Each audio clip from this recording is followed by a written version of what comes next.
প্রথমে কড়াইতে দিয়ে দিলাম পরিমাণ মতন সর্ষের তেল।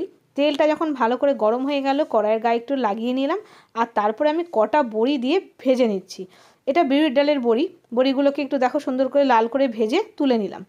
এবার এই তেলের মধ্যেই ফোড়নে দিচ্ছি গোটা জিরে, তার সাথে দিয়ে দিলাম কটা চেরা কাঁচা লঙ্কা আর তেজপাতা। ফোড়নটাকে একটু নাড়াচাড়া করে যখন সুন্দর একটা গন্ধ আসছে তখন দিয়ে দিলাম কেটে রাখা লাউ। এরকমভাবে ঝিরিঝিরি করে লাউটা কেটে নিয়েছিলাম। নিরামিষভাবে এই লাউটা রান্না করে খেয়ে দেখো, দারুণ টেস্টি হয়। লাউটাকে একটু নাড়াচাড়া করে নিলাম তেলের মধ্যে, তারপরে দিয়ে দিচ্ছি হলুদ পরিমাণ মতন, তার সাথে দিয়ে দিলাম পরিমাণ মতন লবণ। লবণটা বুঝে দেবে, কারণ লাউটা কিন্তু রান্না হওয়ার পর অনেকটা কমে যাবে।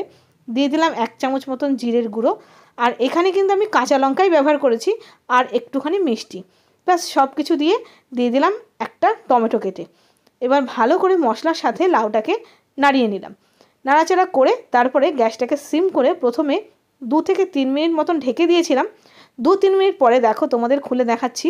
একবার লাউটাকে নেড়েও দিলাম, আর তোমাদেরকে দেখাচ্ছি দেখো লাউটা থেকে কতটা জল বেরিয়েছে। তার মানে ফ্রেশ লাউ, বুঝতেই পারছো। আর এই জলেই কিন্তু পুরো রান্নাটা হবে।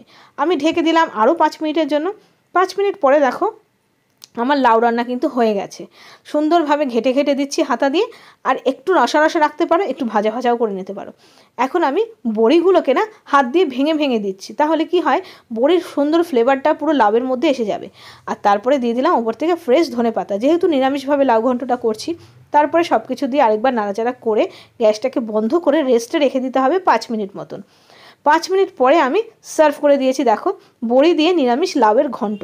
এটা না খেতে বেশ ভালো লাগে নিরামিষের দিনে, আর এরকম বড়ি দিয়ে বানালে আর তার স্বাদই হয় আলাদা। গরম ভাতের সাথে দারুণ সুস্বাদু হয়। কেমন লাগলো জানিও। আজকে এই পর্যন্তই। Bye bye.